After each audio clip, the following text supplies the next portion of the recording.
Bueno, muy buenas tardes a todos. Les doy la bienvenida a este conversatorio sobre conductas suicidas, el cual va a estar a cargo del doctor Farfán, médico psiquiatra, del psicólogo Daniel Felipe Ospina, y también vamos a tener una breve intervención de nuestro oficial de investigación de nuestra asociación, David Guerrero.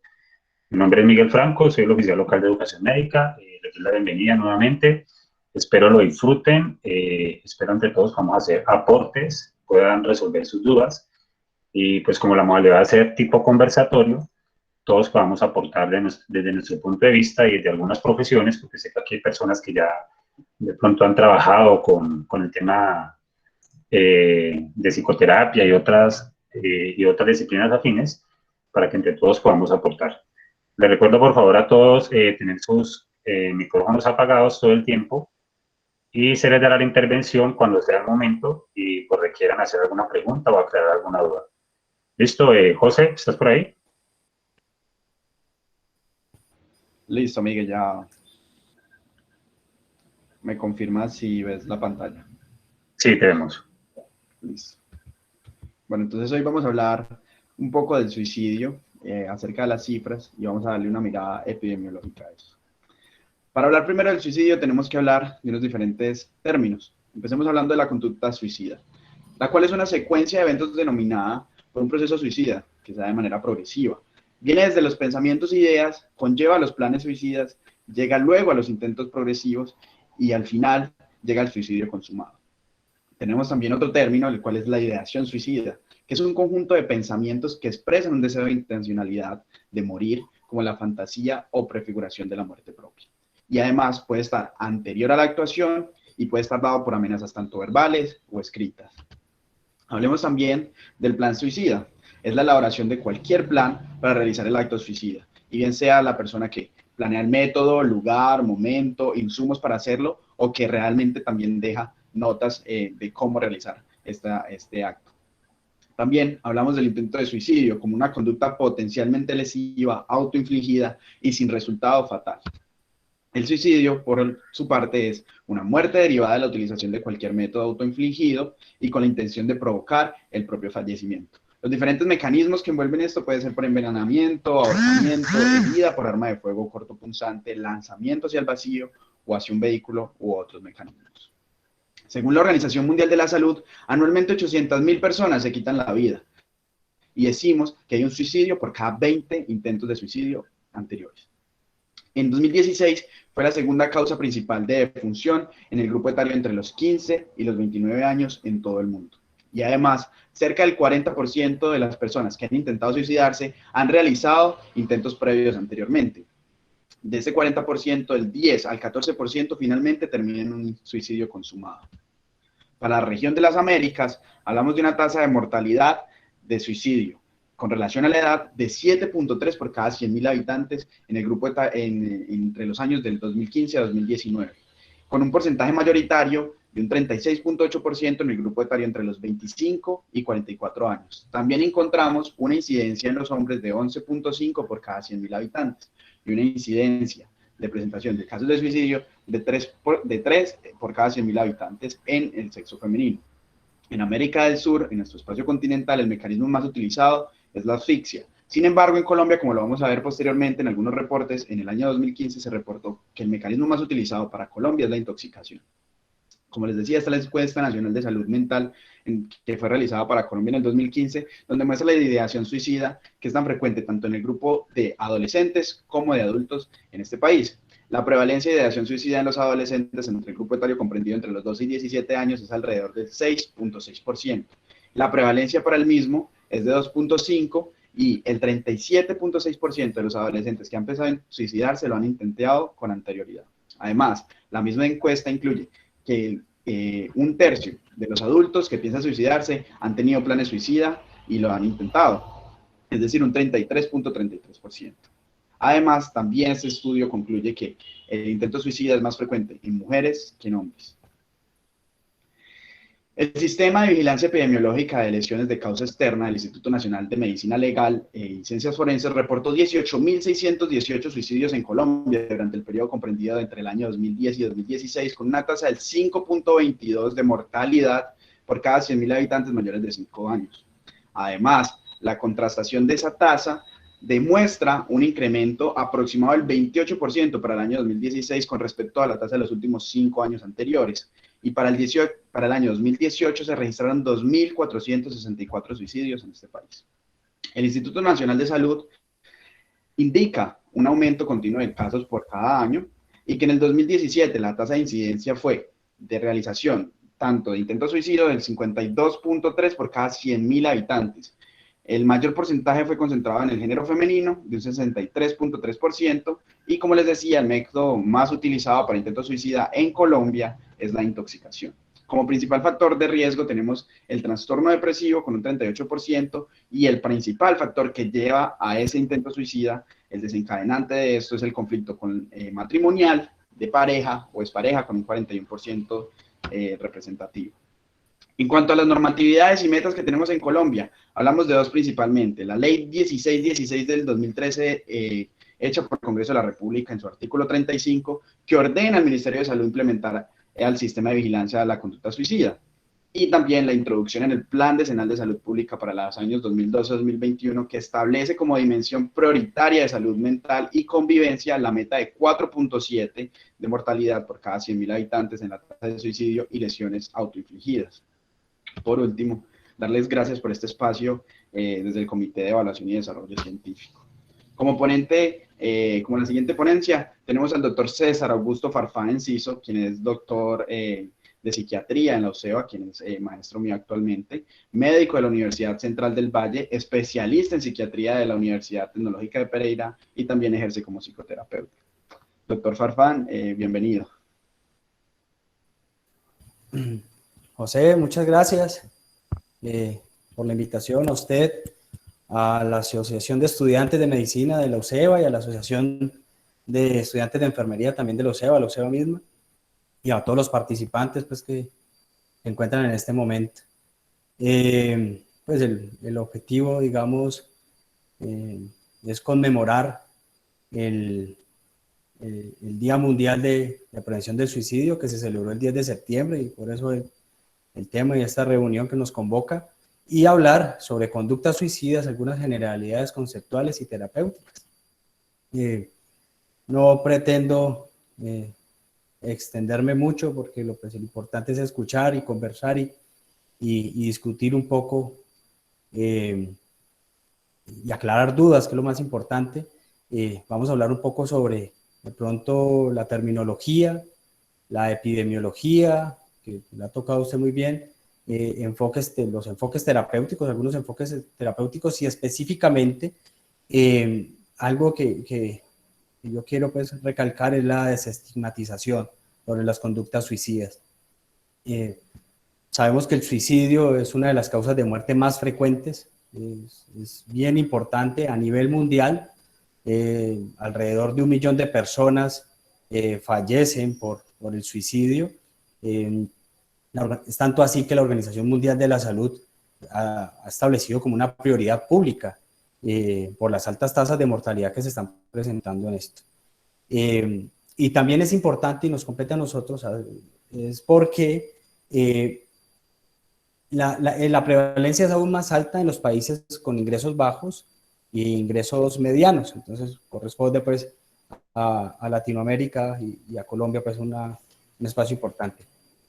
En Colombia, ya lo decía José, la situación es algo compleja. Desde el año 2009 al 2018 se registraron alrededor de 20.000 suicidios consumados, y se cree que hay una media más o menos de 2.000 casos por año, una cifra bastante pues preocupante.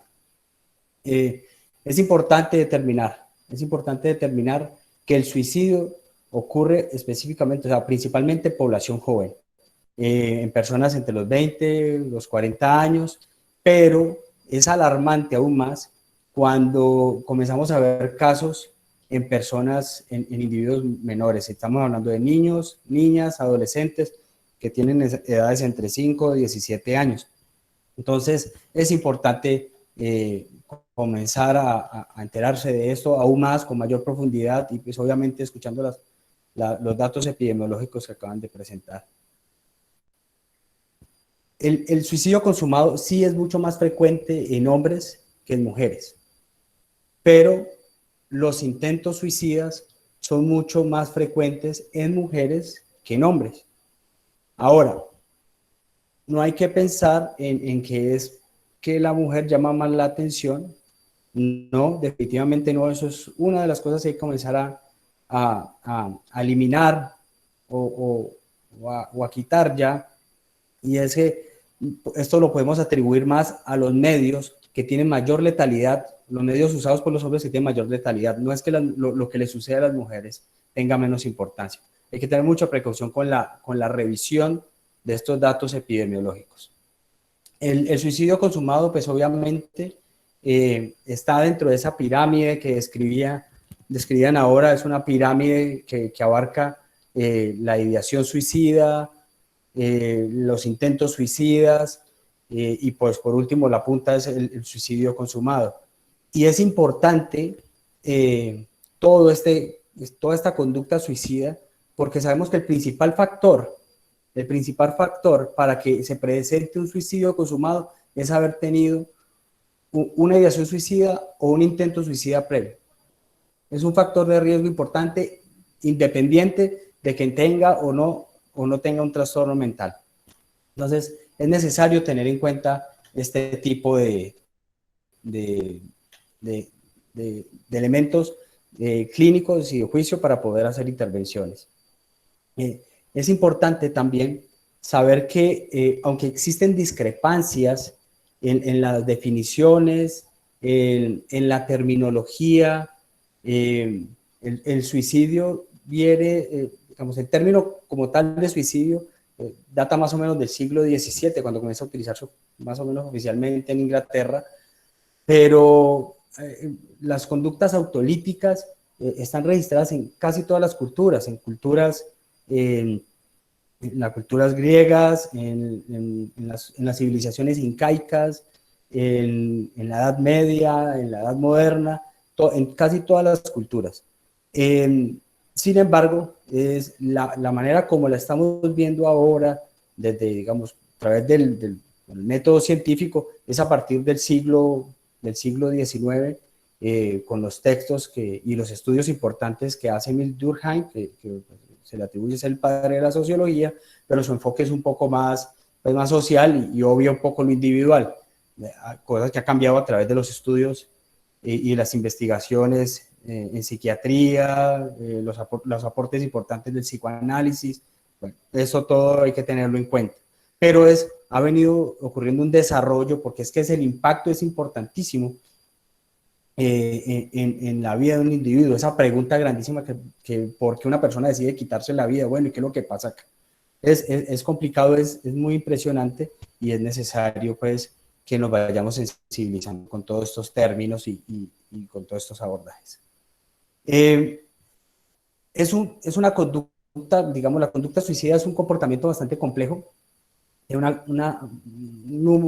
cantidad de factores involucrados, no es un solo factor. Se considera que hay unos factores biológicos relacionados con alteraciones del eje hipotálamo hipófisis adrenal, también con alteraciones en la neurotransmisión, en alteraciones en el funcionamiento de algunas estructuras cerebrales. Eso con respecto a los factores biológicos. También hay unos factores psicológicos importantísimos, como las estructuras, la conformación como tal de la personalidad, la capacidad de tolerar la frustración, el uso de mecanismos adaptativos inmaduros, la impulsividad. Bueno, todos estos elementos terminan sumando para que una persona llegue a tener algún intento suicida o un suicidio consumado, perdón. También no hay que olvidar los factores sociales, los factores ambientales y culturales. Esto no se pueden tener. La violencia, las alteraciones, las dificultades económicas, el abandono, son también cosas importantes.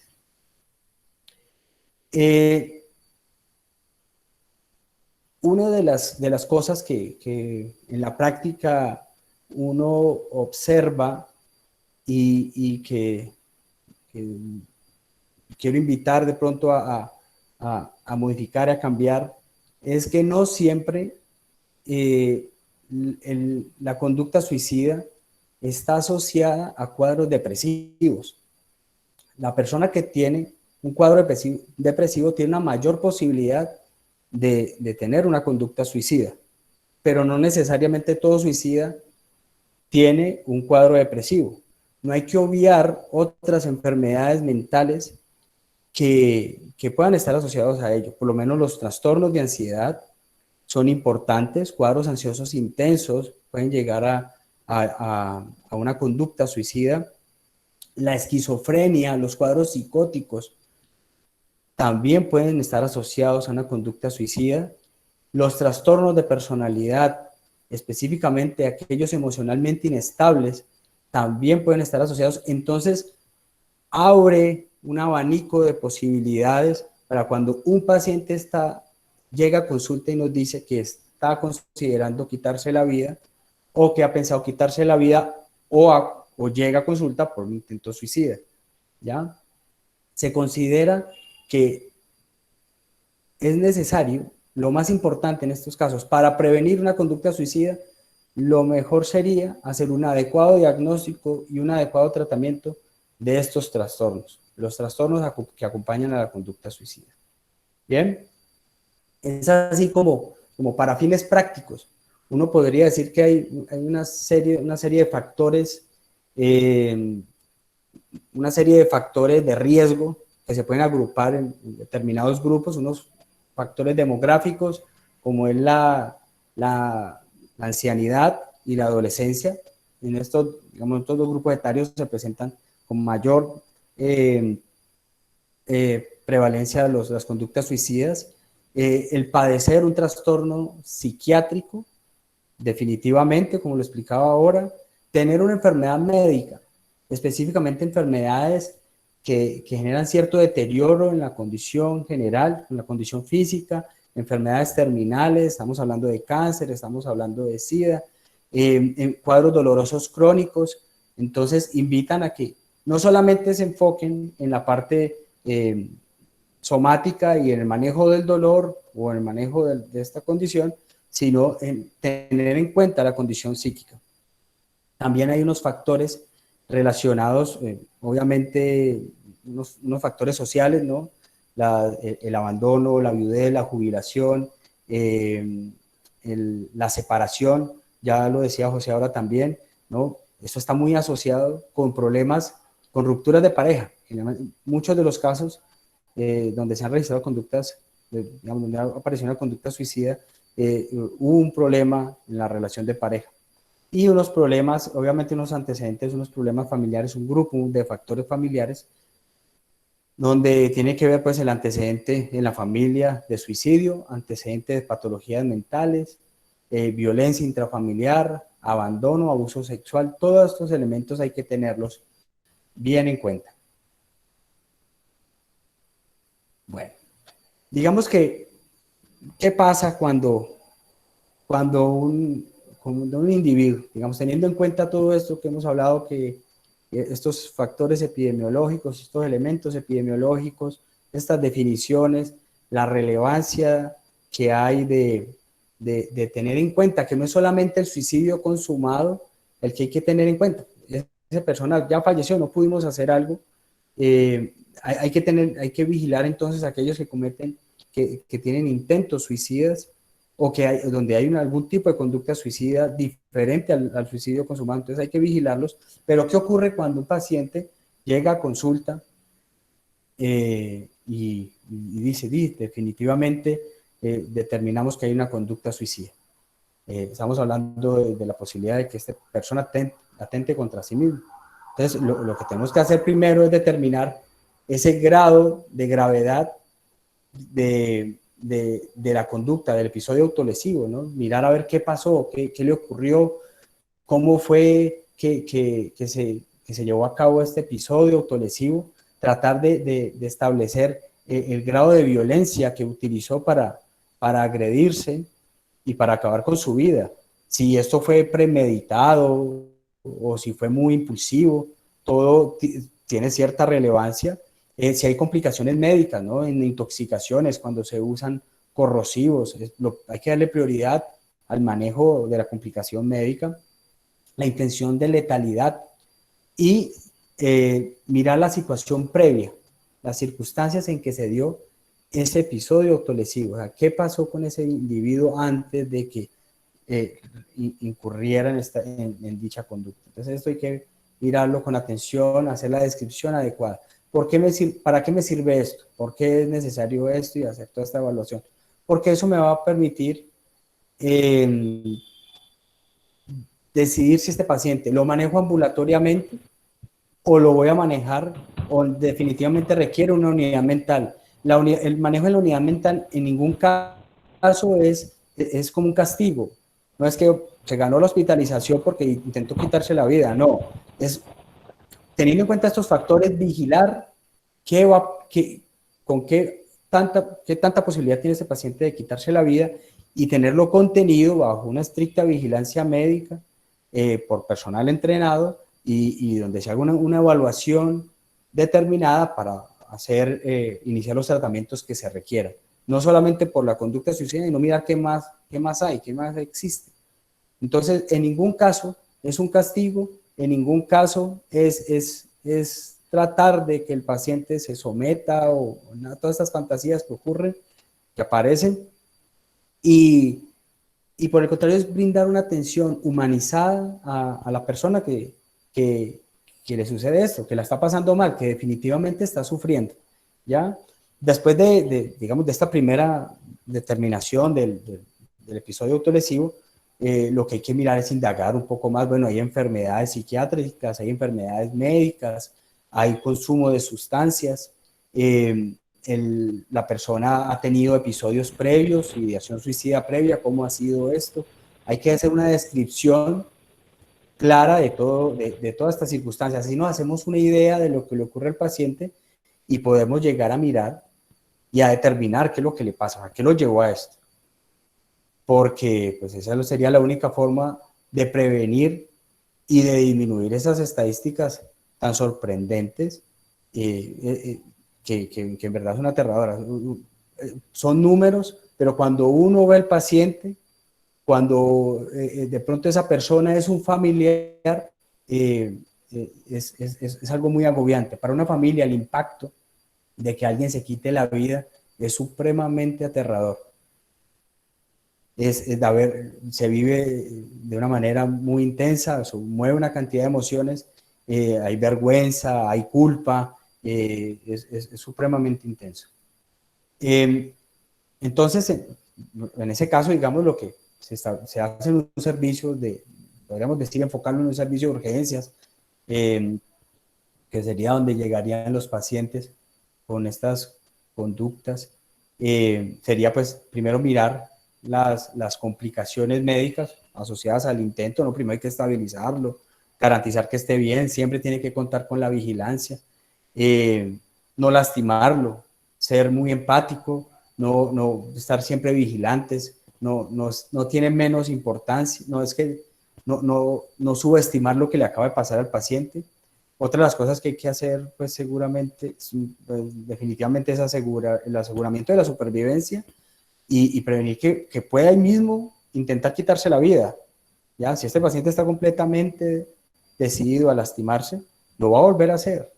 Algunas personas consideran que una persona que tiene un intento suicida, el riesgo de llevar un suicidio consumado puede mantenerse hasta 3 años y específicamente los primeros 6 meses. Entonces hay que estar muy vigilantes. Y como tercer punto es importante la instauración de estrategias farmacológicas o psicoterapéuticas. No necesariamente siempre son los fármacos, pero sí pues, las intervenciones psicoterapéuticas son importantísimas, tanto para los pacientes como para los familiares, y comenzar a instaurar un plan terapéutico que nos permita ayudar al paciente. Digamos, a grandes rasgos, es un poco lo que ocurre con los pacientes, o lo que ocurre en todo esto tan complejo que es la conducta suicida.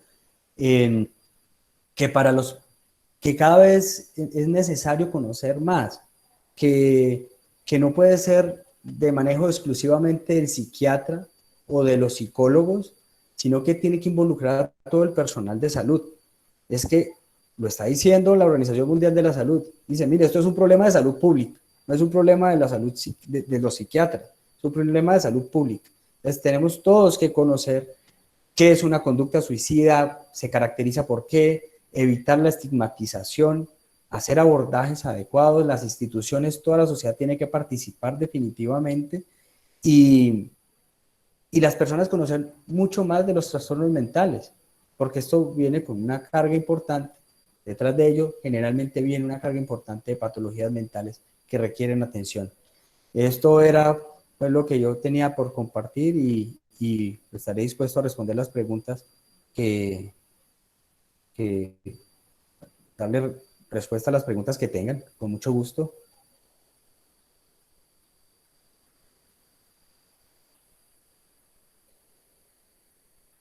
Listo, doctor, muchísimas gracias. Pues vamos a darle paso entonces al siguiente ponente y le parece si al final hacemos las preguntas. Listo, entonces voy a darle paso a Daniel Felipe Ospina, él es psicólogo egresado de la Universidad de Nariño, Antonio Nariño. Actualmente es estudiante de medicina del cuarto semestre de la Unidad Central de Valle del Cauca, compañero de estudio a quien admiro mucho. Pues le doy el paso para que por favor nos hable de su experiencia como psicólogo, también acerca de los trastornos y conductas suicidas. ¿Estás por ahí, Daniel? Muy buenas tardes, Miguel. Muchas gracias por ese bonito bienvenida. Doctor, muchísimas gracias también por acompañarnos y también gracias pues a todos los participantes. De verdad que es muy grato poder compartir un poco de la experiencia profesional y pues también académica con todos ustedes. Entonces, voy a presentar unas pequeñas diapositivas y bueno, conforme a eso vamos empezando a trabajar. ¿Listo? Miguel, por favor, me confirmas si vemos la pantalla. Listo, a ver, comparte, ya te digo. Ya la estamos viendo. Ok, perfecto.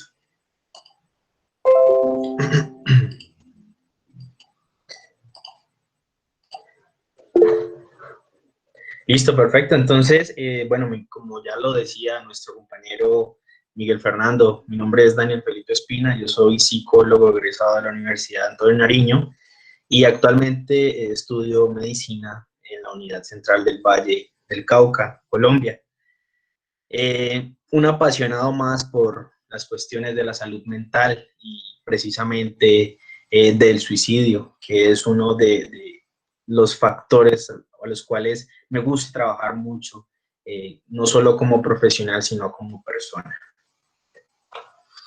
Entonces, estamos aquí reunidos, básicamente es en conmemoración al Día Mundial de la Prevención del Suicidio, que fue el pasado 10 de septiembre, donde pues se conmemora dicho día por motivos de tiempo, bueno, y dificultades no lo pudimos hacer ese día, pero bueno, estamos aquí y vamos a dar una mirada un poco, como lo decía el doctor, que a quien admiro mucho y que posteriormente va a ser también docente mío, respecto al suicidio, la ideación, todos esos conceptos que pueden llegar a ocasionar directamente este tipo de decisiones a nivel personal, ¿sí? Son decisiones que realmente tienen unos procederes, es decir, que en cierta medida tienen unos factores asociados para que se lleve a tomar esta decisión. Entonces, según la OMS, directamente refiere que el suicidio es toda acción por la que un individuo se causa a sí mismo daño, un daño con independencia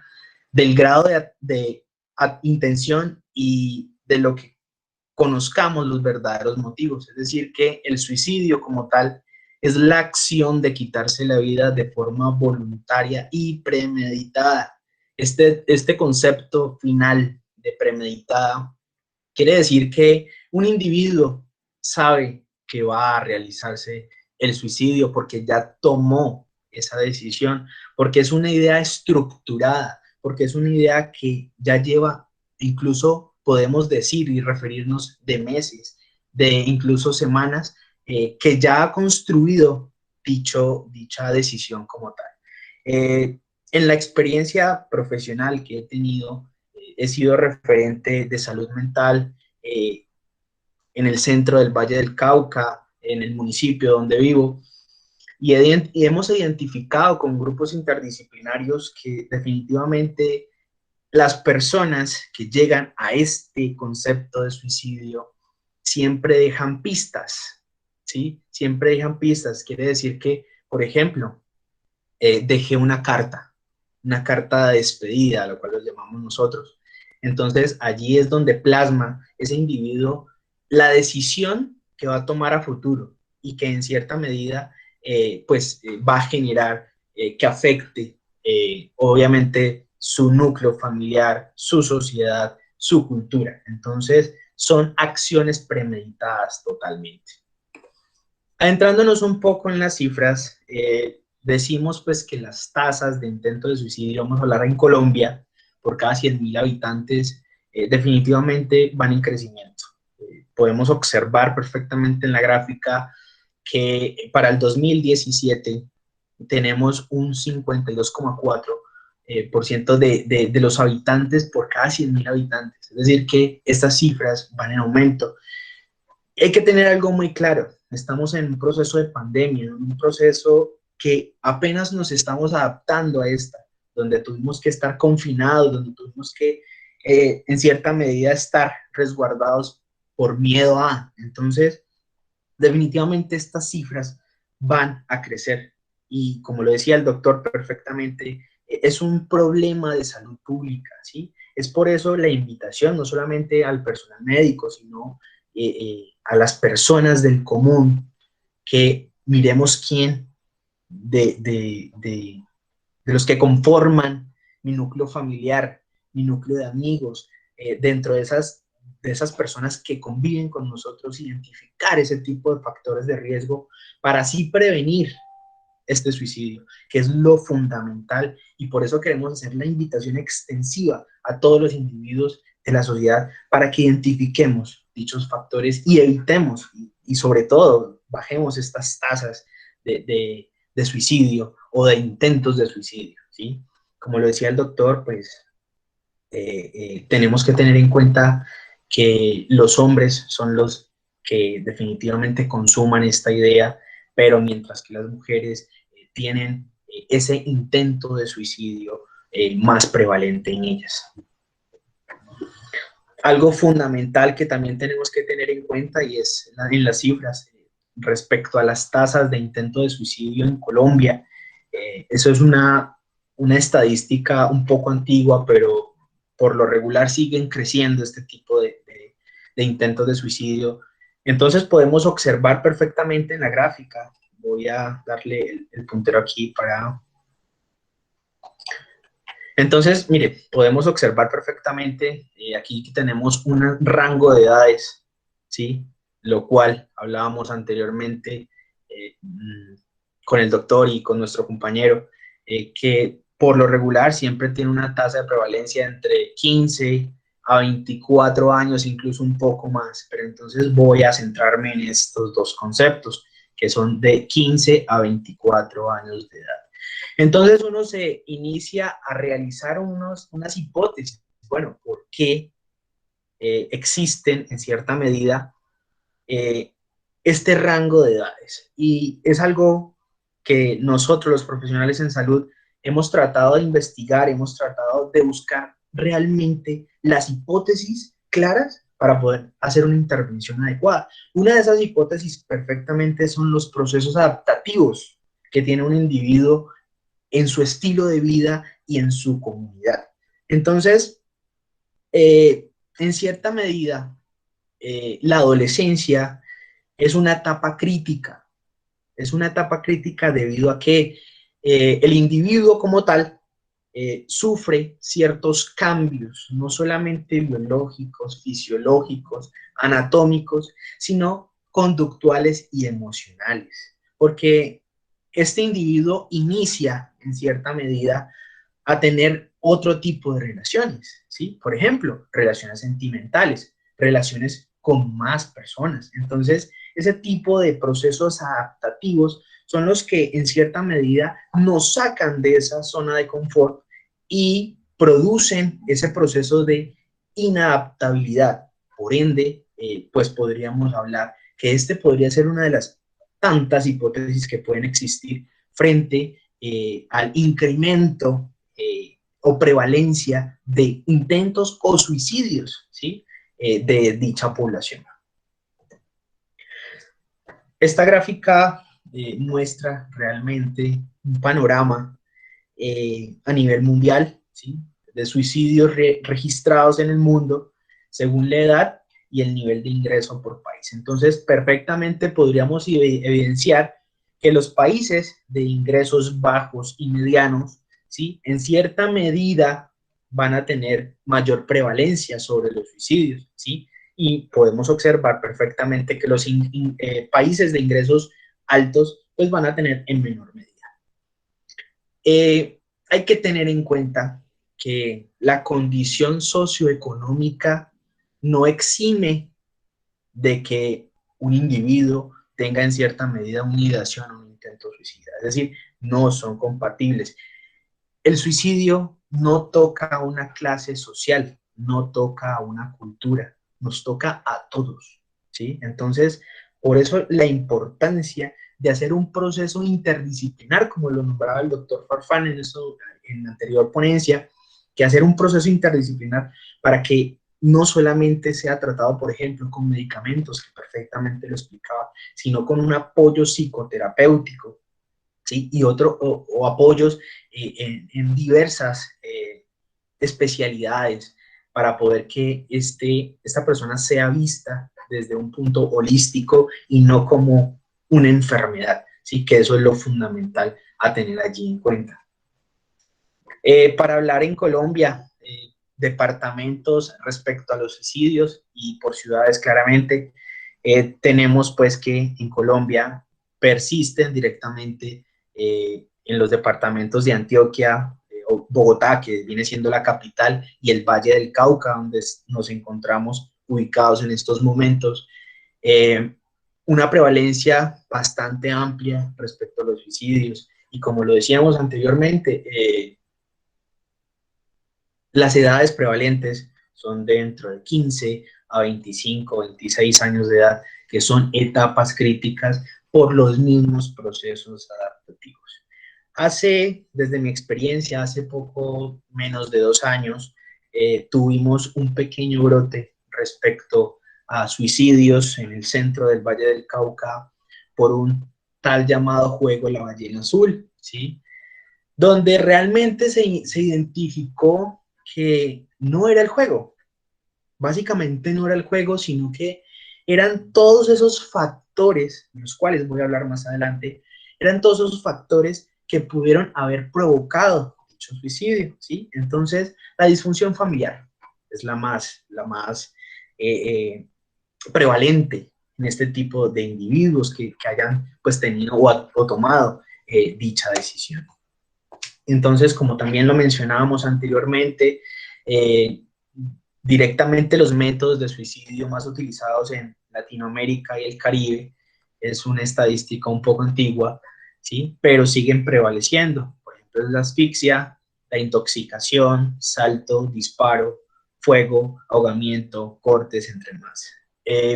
Hay que tener en cuenta un concepto fundamental que son las lesiones autoinfligidas, ¿sí? Que son lesiones que por lo regular son uno de las miradas que nosotros tenemos que tener muy en cuenta, porque esto puede ser un factor de riesgo predisponente a, es decir, yo me hago daño para sentir satisfacción o en su medida para eliminar ese dolor que he sentido porque realmente no me siento bien, porque he tenido altibajos emocionales, mis padres se separaron, peleé con mi novia, con mi novio, me separé de mi esposo o mi esposa. Entonces, son ese tipo de cosas. Estas lesiones autoinfligidas por lo regular se hacen en partes del cuerpo, obviamente, donde no se ven a simple vista, vale la redundancia. Por ejemplo, se pueden hacer en antebrazos, en piernas, donde definitivamente nos podemos cubrir con un saco, nos podemos cubrir con un pantalón y nadie lo va a notar. Y mientras esa persona sigue encapsulada directamente en esa problemática sin saber qué hacer, sin saber qué decisión tomar, entonces es por eso que tenemos que nosotros como profesionales en salud identificar esas personas factores de riesgo y poder captar lo más posible y generar una intervención, que es lo fundamental, claramente. Existen unos factores de riesgo, ¿sí? Vamos a dividirlos en comunidad, relación, individuo, sistema de salud y sociedad. Entonces, iniciamos con comunidad. Entonces, con comunidad se asocian factores de riesgo como desastres, guerras, conflictos. ¿Sí? En Colombia, lastimosamente, no somos ajenos a esto, porque aún siguen habiendo desplazamientos, porque aún sigue habiendo conflicto, porque aún sigue habiendo guerra. Entonces, son ese tipo de circunstancias que pueden afectar más drásticamente en los factores de riesgo para tomar una decisión como esta. El estrés por desplazamiento, la aculturación, la discriminación, ¿sí? Por ejemplo, los grupos minoritarios, por ejemplo, LGTB, los grupos indígenas, los grupos afro, son ese tipo de comunidades que en cierta medida pueden estar siendo discriminados o ni siquiera ser un grupo minoritario, sino ser una persona en común que simplemente está siendo discriminada porque es alto, porque es bajo, porque es flaco, porque es gordo, ¿sí? Y esto es a lo que catalogamos actualmente como el bullying, ¿sí? Que es una palabra que la hemos incorporado a nuestro léxico casi que a diario, ¿sí? Entonces también tenemos que estar desde las instituciones educativas verificando todo ese tipo de aspectos. Traumas o abuso, ¿sí? Respecto a las relaciones como tal, el sentido de aislamiento y falta de apoyo social también son factores de riesgo. Los conflictos en las relaciones, las disputas, las pérdidas, ¿sí? Entonces, por ejemplo, un duelo, ¿sí? El duelo que va a generar esa pérdida de esa persona que ha sido parte de nuestras vidas, padres, hermanos, hijos, entonces pueden ser un factor estimulante para. Otros factores de riesgo a nivel individual, como lo mencionábamos perfectamente, es el intento de suicidio anterior. Definitivamente todo individuo que haya tenido un intento de suicidio anterior va a tener una probabilidad o un factor de riesgo asociado a este. Trastornos de salud, trastornos mentales como tal, consumo nocivo de alcohol, pérdida de trabajo financiero, desesperanza, dolor crónico, antecedentes familiares de suicidio. Quiero resaltar ese último de antecedentes familiares de suicidio porque en medio de estas dificultades que puede estar generando o que puede estar teniendo este individuo, si un individuo cercano a mí lo hizo, entonces hipotéticamente esta persona que está teniendo estas dificultades, venga, si mi tía lo hizo, si mi prima lo hizo, ¿por qué yo no lo puedo hacer? Sabiendo que con eso me libero de todo, con eso ya no tengo estrés, con eso ya no tengo dolor, con eso ya no tengo ansiedad, con eso ya no tengo depresión. Entonces, son ese tipo de antecedentes que tenemos que tener claros para identificar a estos individuos. Otro sí que también es fundamental y es el sistema de salud respecto a las barreras de acceso a la atención en salud. No es lo mismo nosotros que tenemos a 2, 3 cuadras una clínica, un hospital, ¿sí? A un individuo que vive en una zona rural donde definitivamente no tiene casi acceso. Entonces, ese tipo de barreras también pueden generarme un factor de riesgo para. Otros factores de riesgo son la sociedad, ¿sí?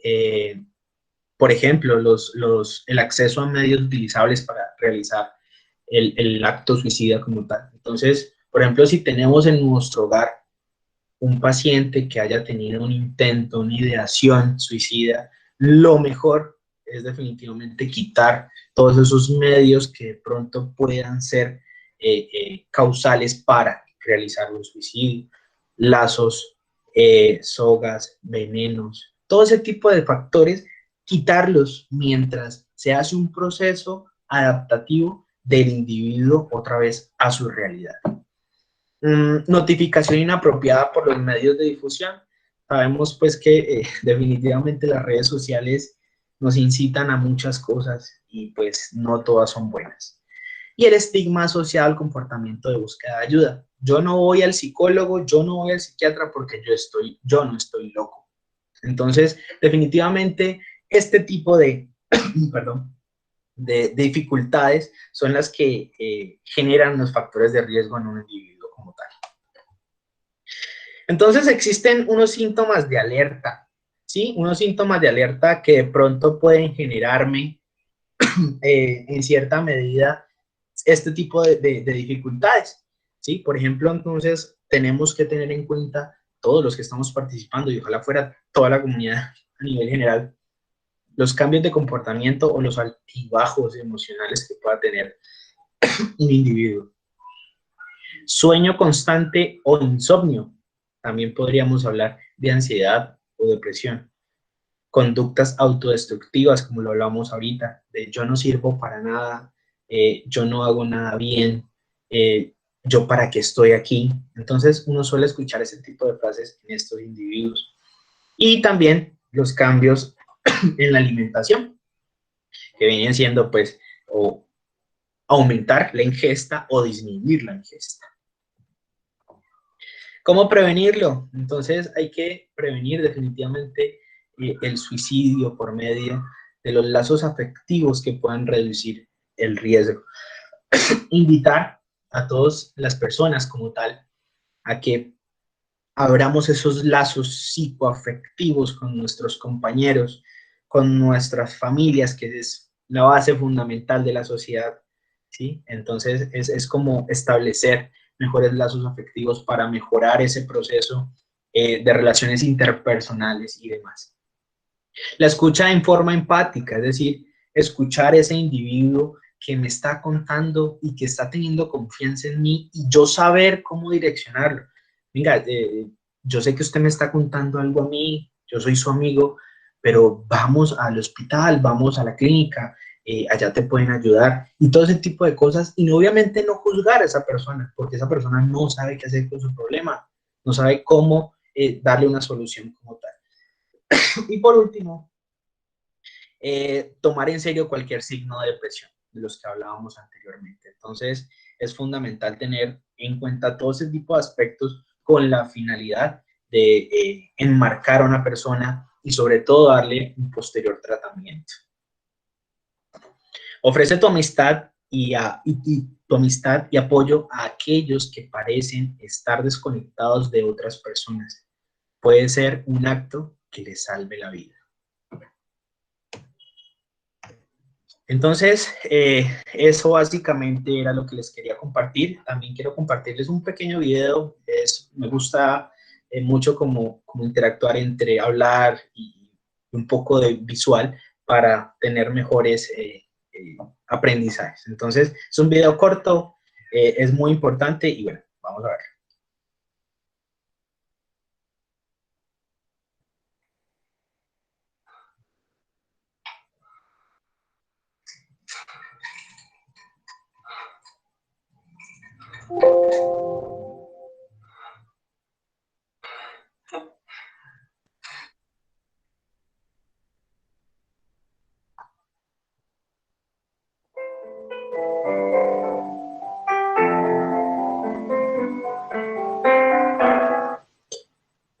¿Me confirman si se escucha, por favor? Sí, Dani. Ok, muchas gracias. Te levantas una mañana y todo sigue igual. Nada ha cambiado. Lo que ayer estaba mal, hoy está peor. Y yo no puedo solucionarlo. No puedo. No valgo para nada. La vida no tiene sentido. Eso lo sé. Eso lo he aprendido. Y no va a cambiar.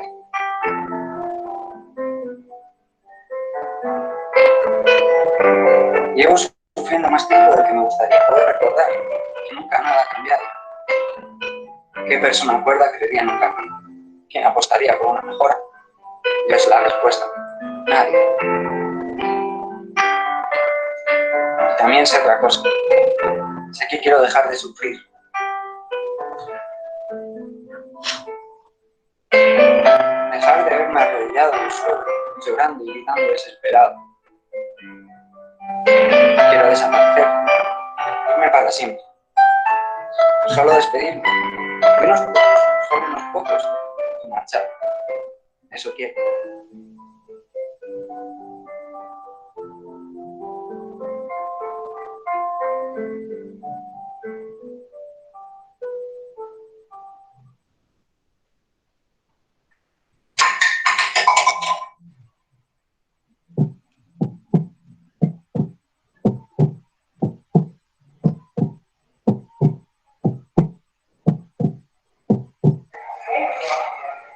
¿Estás bien?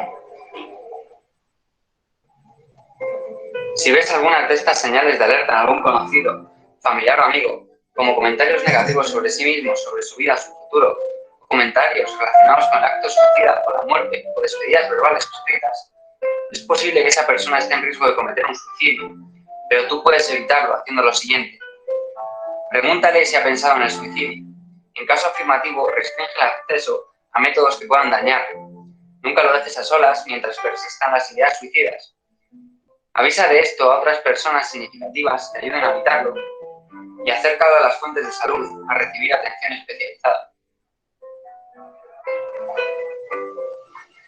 Tú puedes prevenir el suicidio, tú puedes salvar una vida.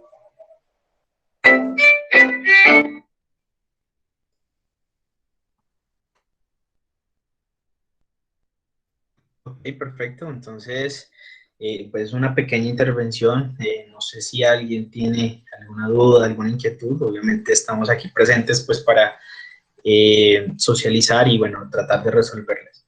Un plus que quería agregar allí es que en estos momentos, con la ayuda del semillero de investigación de neurociencias de nuestra Facultad de Ciencias de la Salud, estamos fomentando un proyecto de investigación frente a, eh, como respecto al suicidio, desde las variantes anatómicas de encéfalos. Entonces, allí estamos trabajando en esto.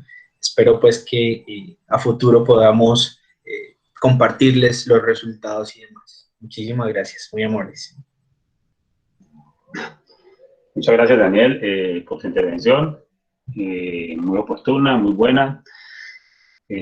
Bueno, pues ya para finalizar el conversatorio, pues como dice su nombre, entonces vamos a dar espacio de pronto a algunas personas que quieran dar un aporte, no sé, de sus profesiones, de su experiencia, si tienen alguna pregunta que hacer, la pueden escribir en el chat o pueden incluso activar su micrófono y le damos espacio para que en ese momento puedan hablar. Listo, por aquí pregunta Paula Andrea Marín, si la autoflagelación siempre tiende a inducir el suicidio. Doctor, por favor.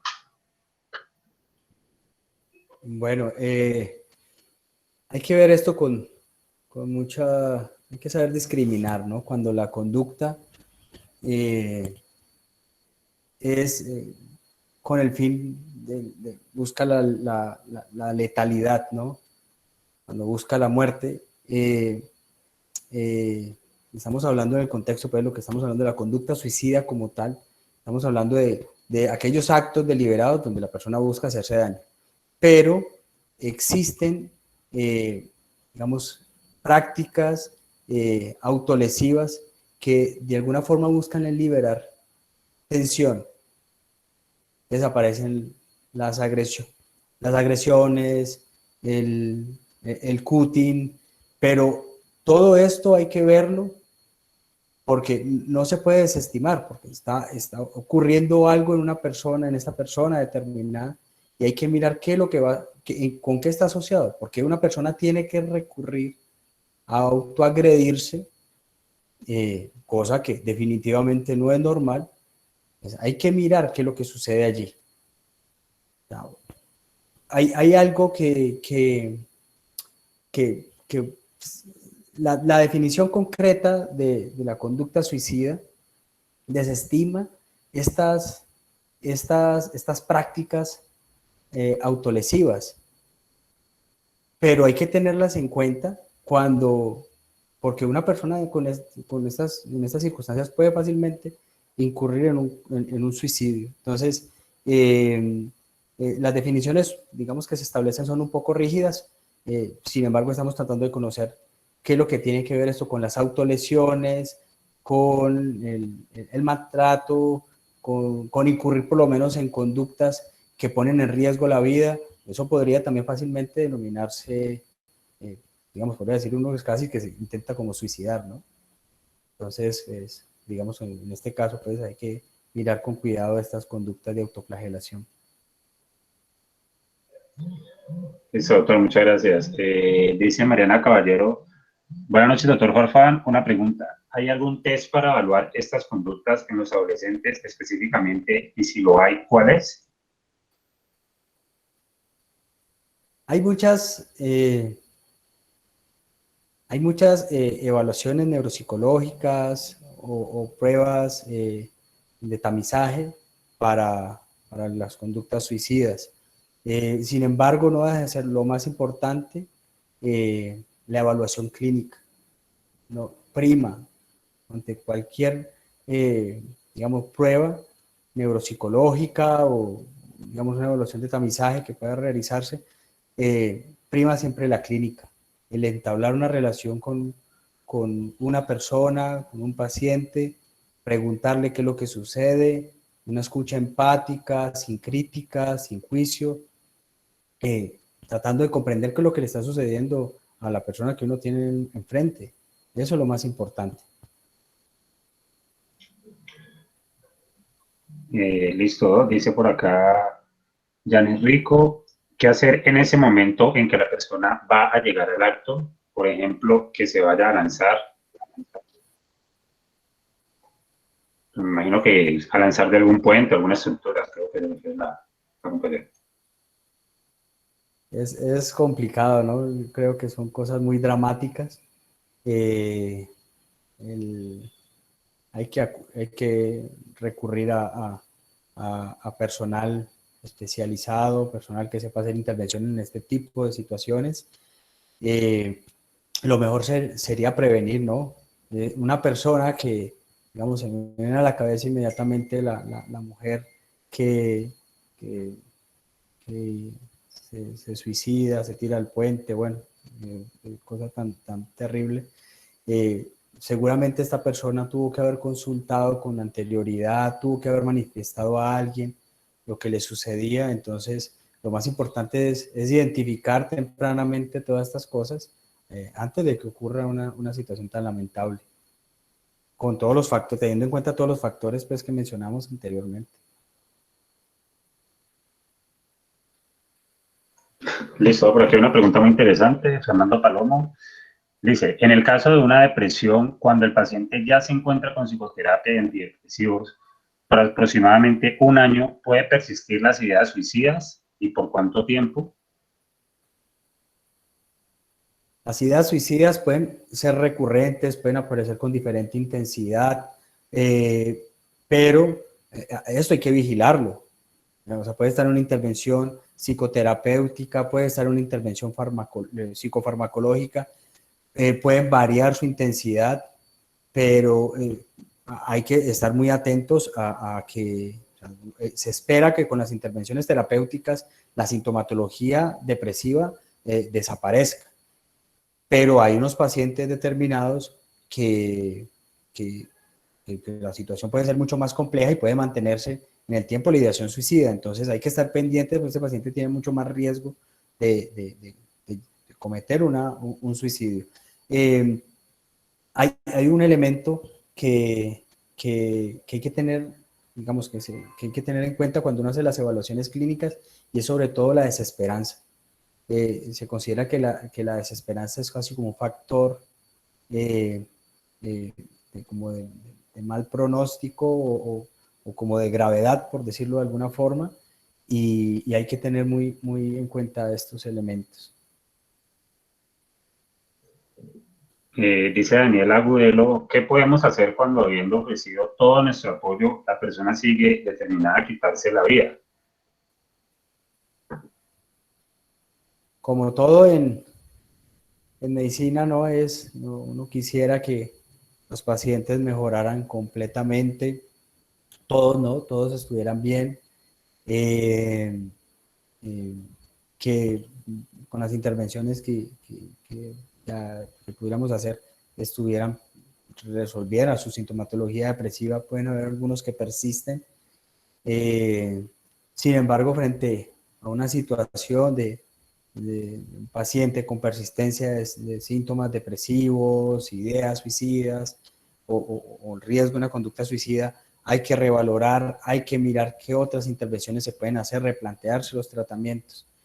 Sin embargo, siempre va a estar la posibilidad de que un paciente en un momento determinado, digamos, en una condición de una enfermedad mental como es digamos, estamos hablando específicamente de la depresión, pues termine suicidándose. Eso es una cuestión pues que de alguna manera hay que tener muy presente, y por eso hay que estar evaluando, hacer intervenciones no solamente individuales, sino familiares, que puedan ayudar, ¿no?, a prevenir desenlaces de este tipo. Pues por aquí pregunta Andrea Telles, ¿se puede hablar sobre una estrategia para hacer contención a estas personas? Entonces, de pronto los dos quieran responderla.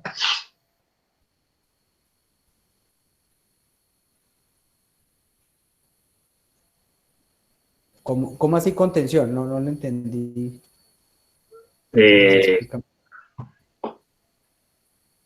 Pues yo lo interpreto como para evitar que esas personas se suiciden. No sé si Andrea Telles esté por ahí, quiere activar su micrófono y explicarnos. Claro que sí, buenas noches. Claro que sí, buenas noches.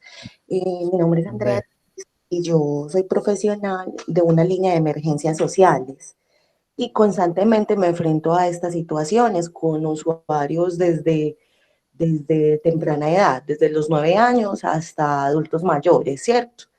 Entonces, digamos que nuestro trabajo precisamente es como dar una especie de apoyo, digamos, como de un momento, de un aire para esa persona, para que tome una mejor decisión frente a su vida, ¿cierto? Entonces, cuando hablo de contención, hablo precisamente de eso, de cuál podrían ser como esas estrategias, porque incluso ahorita que leía pues una pregunta de una de nuestras compañeras pues que está participando, ¿qué hacen en el momento en el que alguien ya se va a lanzar? Por ejemplo, a nosotros ya nos ha ocurrido eso, que llegamos a atender la emergencia y la persona se tira, se lanza del puente. Entonces, ¿qué estrategias pudiéramos precisamente como identificar frente a ese tema de poder, digamos que retrasar, entre comillas, un poco esa decisión de las personas que ya han perdido ese sentido de la vida? Bueno, Andrea, digamos ahí es que son situaciones que están ya en el límite. Son situaciones que están, o sea, donde hay casi una inminencia de cometer el suicidio. Importante es, obviamente, el contacto. Si un paciente se pone en contacto, pues obviamente escucharle de manera empática, tratar de tranquilizarle, tratar en ese mismo momento, tratar de recurrir a personas que puedan garantizar, digamos, de las instituciones públicas, que puedan también garantizar que esta persona no vaya, o sea, la policía, defensa civil, bueno, todas estas instituciones que nos puedan ayudar, ya porque es inminente. Yo vuelvo y repito, uno quisiera que no llegara todo hasta allá, sino que se pudiera hacer una intervención, que se pueda identificar a esos pacientes antes. Y seguramente la historia generalmente de estos pacientes es personas que han tenido consultas múltiples, han acudido a una cantidad de personas y a veces no se les ha puesto lo suficiente atención, se ha subestimado. Entonces, pues definitivamente eso es lo que pues, se pretende hacer. Y ahora, si un paciente, una persona tiene esto, pues un paciente inmediatamente tiene que ser trasladado a un servicio de urgencias, no se puede manejar, no, sería, digamos, sería digamos, sería muy complicado manejar un paciente, pretender que lo va a manejar solamente allí con la intervención ahí aguda, puede beneficiarle, sí, pero es que es un paciente que está en una inminencia, entonces hay que hacer otras intervenciones, trasladarlo, seguramente utilizar fármacos para tenerlo un poco más tranquilo. Y posteriormente hacer pues los abordajes que se requieren. Listo, doctor. Dice Grace Santos, ¿cómo se logra salir de un estado de depresión y luego de un tiempo nuevamente querer suicidarse? Lo digo como experiencia con un familiar. ¿Cómo puedo ayudarlo? ¿Cómo poder? No, repítame la pregunta, Miguel, qué pena que... Sí, doctor, claro. ¿Cómo se logra salir de un estado de depresión y luego de un tiempo nuevamente querer suicidarse? Lo digo como experiencia con un familiar. ¿Cómo puedo ayudarlo? Bueno, Miguel, lo importante, o sea, un paciente que tiene un cuadro depresivo requiere unas determinadas intervenciones, un diagnóstico, unas intervenciones que permitan que toda su sintomatología remita. Ese sería como el objetivo. Tanto intervenciones psicofarmacológicas como intervenciones psicoterapéuticas.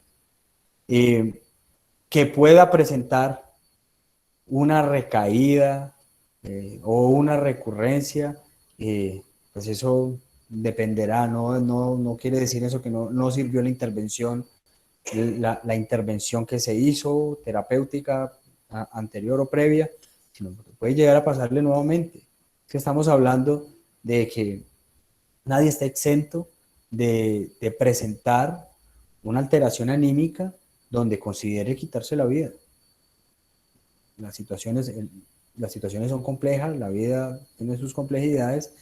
Algunas personas tienen unas mejores condiciones, digamos, emocionales para afrontar diferentes circunstancias.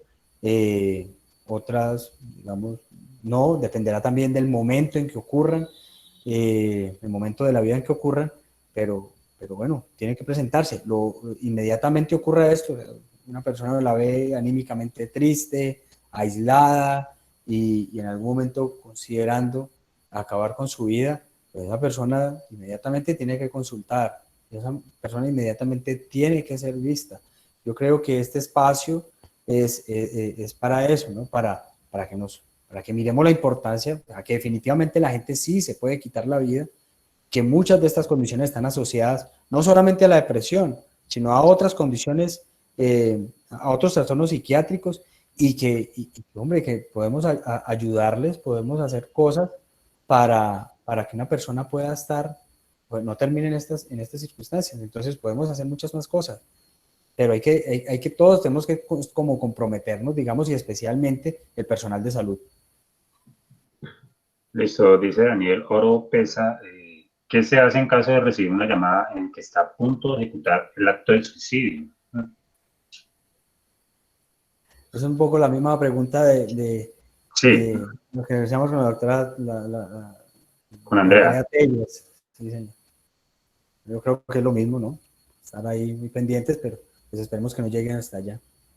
Miguel, doctor, qué pena, complementando un poco lo que dice el doctor, desde el concepto psicoterapéutico tenemos que manejar esos factores que de pronto puedan mejorar la calidad de vida del paciente respecto a la toma de decisiones, respecto a las conductas, respecto a esos autos a los que nosotros le llamamos que es el autoconcepto, la autoestima, para poder que en cierta medida ese individuo pueda mejorar su calidad de vida y pueda mejorar la toma de decisiones frente a alguna problemática que puede estar sucediendo. Y puede ser reiterativo, ¿sí? Si definitivamente al individuo no se le hace un proceso terapéutico tratando de modificar todo ese tipo de conductas, pues definitivamente va a ser reiterativo. De lo contrario, si hacemos un buen entrenamiento respecto al proceso psicoterapéutico, definitivamente el paciente va a tener una mejor respuesta e incluso hasta el proceso farmacológico y psicoterapéutico. Gracias, Daniel. Bueno, pues aquí llegan las últimas preguntas. Dice Juan Esteban Usada, ¿qué efectos trae la suspensión de los antidepresivos en un paciente que lleva mucho tiempo tomándolos?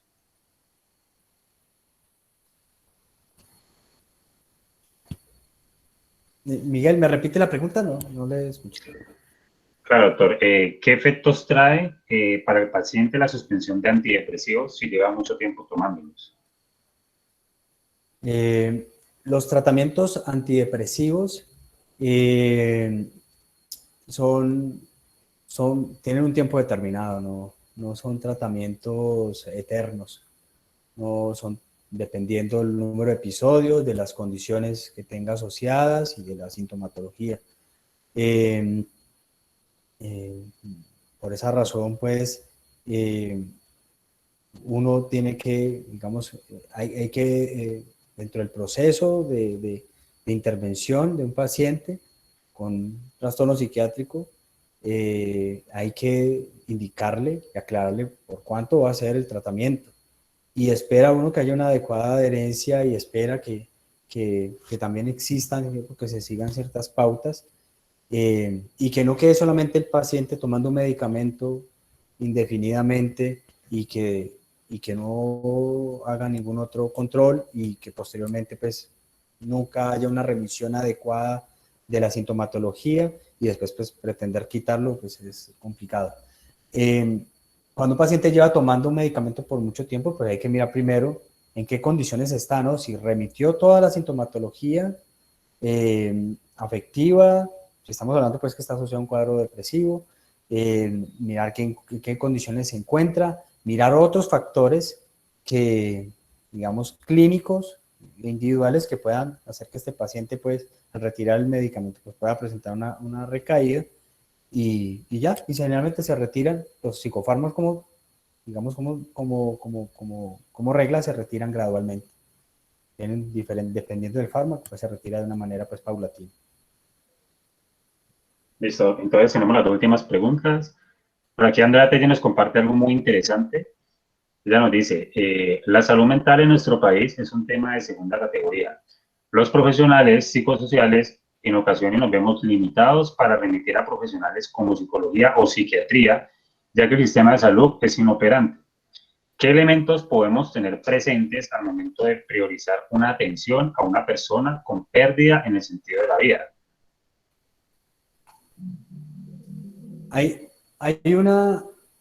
Yo quiero darle, Andrea Telles, me hace una pregunta y me acaba de escribir un colega que me hace una aclaración. Yo quisiera darle digamos, que pueda hablar, es un colega psiquiatra de la ciudad de Cali, que él pudiera hablar y pudiera hacer esa aclaración a Andrea y una vez hacer sobre la pregunta que me hacía anteriormente Andrea Telles. Carlos, Sí, ¿es claro. posible? Hola César, un saludo, gracias. Un gusto escucharte en esta excelente charla. ¿Me escuchan? Sí, lo escuchamos muy bien, Carlos.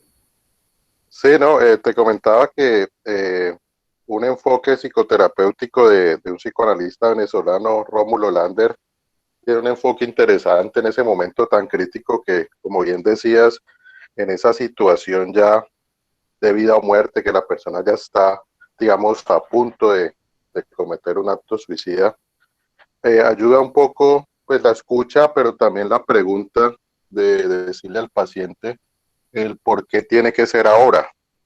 Es decir, de darle como también el decirle y empoderar en que esta persona tiene el poder de decidir qué quiere hacer con su vida y que eventualmente en algún punto está en poder decidir si quiere vivir o no, pero no tiene que ser ahora, que se le quiere ayudar y que más adelante, digamos, determinará su decisión, pero que primero se le quiere ayudar, que no tiene que ser necesariamente ahora que tome esa decisión. Y este psicoanalista expresaba que esa pregunta puede en ese momento ser crítico de que la persona aborte en ese momento la decisión, pero darle a entender que la decisión es de él pero que no tiene que ser ahora y que se le quiere ayudar y que se le puede ayudar. Entonces, pues esa sería como la cuestión que para complementarte un poco. Muchas gracias, César, y felicitaciones. Gracias. Bueno, a usted, Carlos, muchas gracias. Muchas gracias, Carlos, por tu intervención.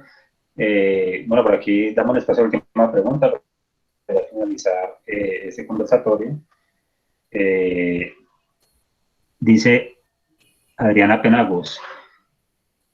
No, perdón, esta no es una pregunta. Sí, Adriana, ahorita les digo dónde vamos a compartir la grabación.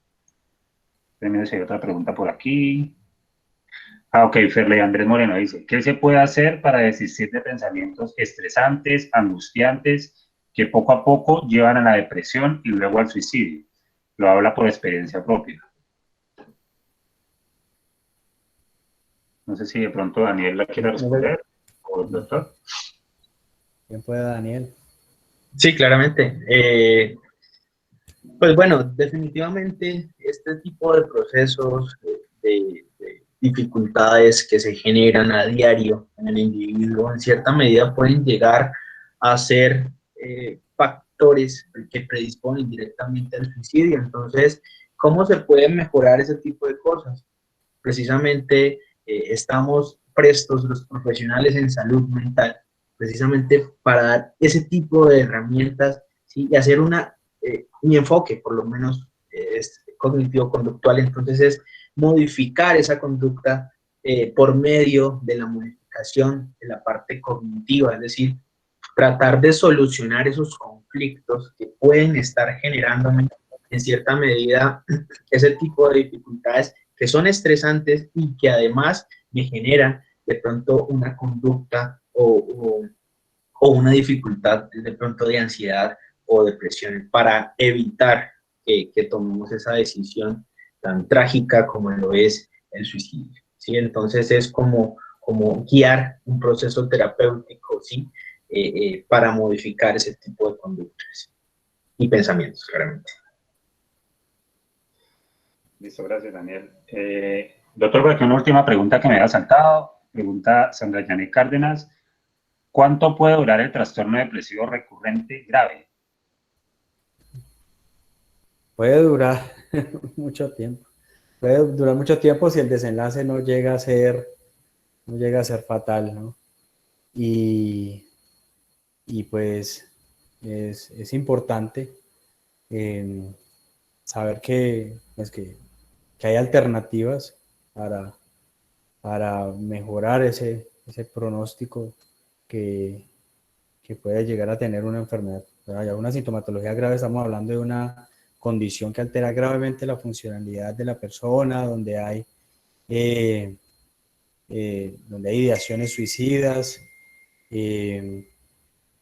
Bueno, es una condición muy, muy complicada. Puede durar lo que sea, hasta que el desenlace no sea fatal. Listo, doctor, muchas gracias. A todos los asistentes les voy a pedir un favor. Ahí compartí un link de un foro de Google para que por favor nos colaboren diligenciando la asistencia para datos estadísticos. Solamente colocan su nombre, colocan si pertenecen a una asociación local o una universidad. Si no pertenecen a ninguna de las dos, no lo llenan. Y algún comentario pues positivo que quieran dejar sobre la charla.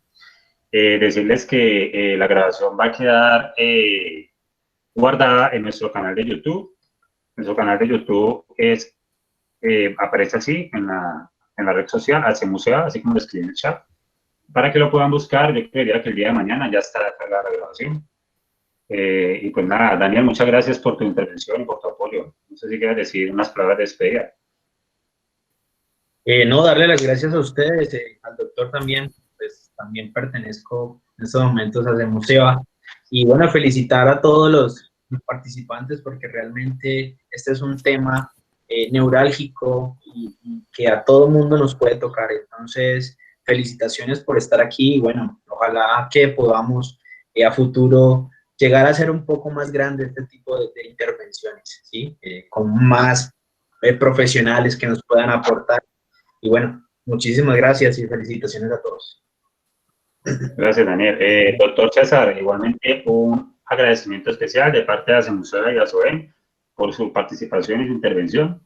Pues también dejarlo para que unas palabras de despedida. No, infinitamente agradecido por la invitación, agradecerle a ustedes y a todos los participantes, a todos los que hicieron preguntas. Tratamos de responderlas ahí en la medida que era posible y pues no, ojalá se sigan dando todos estos espacios que enriquecen tanto y pues se siente uno muy motivado porque además es desde la parte de los estudiantes de la UCEBA que se han comprometido tanto en la salud mental.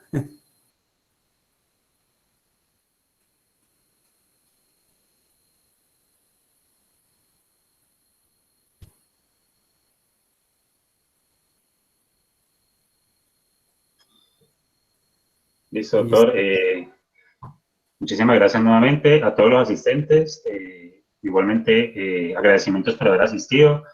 Pues unas palabras de parte mía como oficial local de educación médica, es decirles que tratemos siempre de identificar a las personas que de pronto tengan otras zonas suicidas. Recuerden que por un comentario, por una acción, por cualquier método que la persona pueda expresarles, podríamos identificar a tiempo y lograr salvar una vida. Recordemos que la prevención de suicidio pues está en manos de todos y pues que no siempre las personas que sonríen, vamos a decir que son las personas que no tienen ideas suicidas. De hecho, las personas que te sonríen, que están felices ante la sociedad, pueden ser las personas que tengan mayor, digamos, esas ganas de poder cometer un suicidio. Entonces, se podemos identificar. Y bueno, muchas gracias por haber participado de este foro.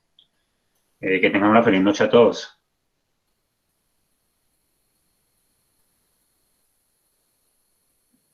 Hasta luego, muchas gracias, que estén bien, que tengan buena noche. Gracias y buena noche.